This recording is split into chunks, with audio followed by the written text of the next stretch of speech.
Hi guys, welcome back to my channel. I hope you're all well. So recently I watched all of Vikings for the first time, and first let me just thank all of you that recommended it to me every time I do a favourites video and I ask for TV recommendations, because it is so good. I had no idea. Naturally, the second I saw Floki, I was like, I have to do a look inspired by the makeup. And then there's the times he's covered in blood, and it's just so much fun. Specifically, the end of season 3 is the look I was kind of going off for this video. So I know I'm late to the Vikings party, but here we go.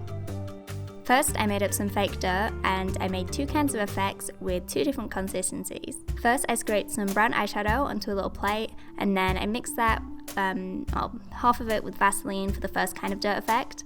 This is going to look like dirt mixed with sweat, so when you blend it out, it's not very pigmented and it has a nice shine to it.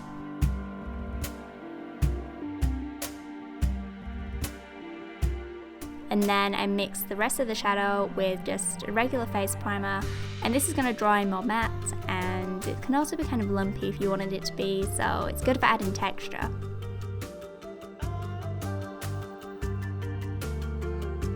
With the primer mixture, I'm going to focus this mainly around the edges of my face to begin with, and you really just have to go for it. You don't really know how it's going to turn out until you do it, so just pop it on there and blend it out with your fingers.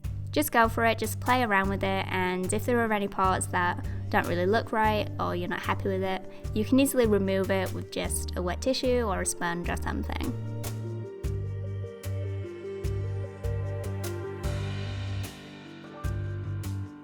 Because I haven't applied a base or anything, I also cheekily use this as a contour as well. You'll notice I've done this around my nose and my cheekbones and stuff. If you wanted to do your regular base makeup underneath this, if you're more comfortable that way, then you definitely can.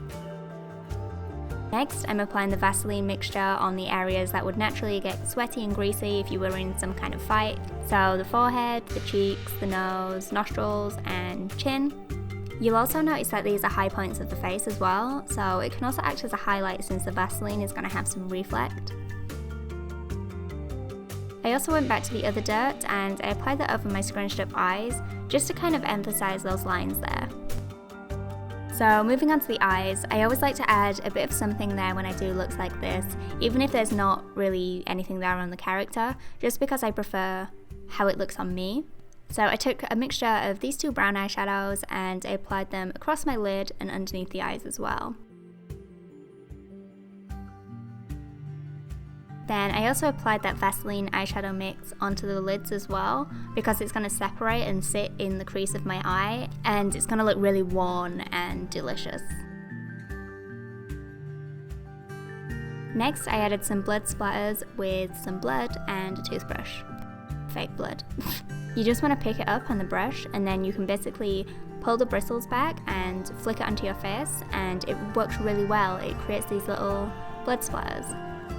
After filming this though, I do recommend doing this part last, especially if you're doing this makeup for something like a photo shoot, because in some places the blood kind of spread and kind of just stained the skin and looked like a rash instead of blood. You'll see it on the neck later on, I think in my final pictures actually as well. So applying it last minute is going to avoid that and keep it looking nice and crisp and fresh. I also went ahead and added some blood drips as well, and I just picked up a bead of blood on the brush and then let it drip down my face naturally. You could also go straight from the bottle if you wanted to, just kind of squirt it out onto your face, but I feel like I have a bit more control this way and I get to control how much product I'm using. Moving on to the black markings he applies, I started with the ears and I'm using a black grease paint. Face paint would also work. So from what I've seen, he covers this bit where the ear connects and then kind of hooks that around the back of the ear, and then it goes down the side of the neck and kind of fades off. But the 2 don't connect. There's kind of like a gap where he loops it around the ear, and then it kind of just starts again behind his ear, like halfway down I guess. There's also the top bit of the ear and then messily on this inner part as well. I don't really know ear anatomy, so I don't really know what this is called, but you can see what I'm doing, so I hope it makes sense.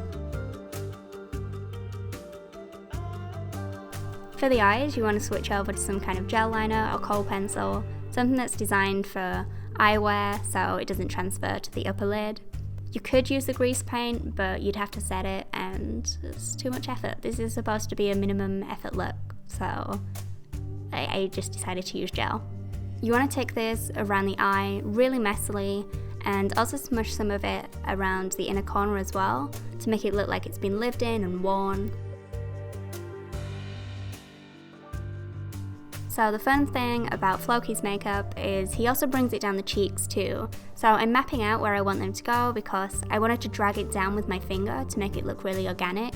So I wanted to make sure I definitely knew where it was going and I didn't mess it up, since it would be really annoying to remove and redo if I did. You want to stop to pull it out just from just off the center of your eye, kind of at an angle, and then pull it straight down with your fingers. Then you have these lines at the edges of the eye, and they don't come directly out from the corners of the eye. They kind of come down a little and then go straight out. Here I'm just adding some more blood splatters on top of the paint, since the makeup would have been applied first anyway, so it would make more sense for the blood to be on top of that. But then that's it, my Floki inspired makeup with Lagatha style hair, I guess. I really hope you enjoyed this video. Make sure you send me your recreations if you try this yourself, because I always love to see them. As always, thank you guys for watching, and I'll speak to you next time.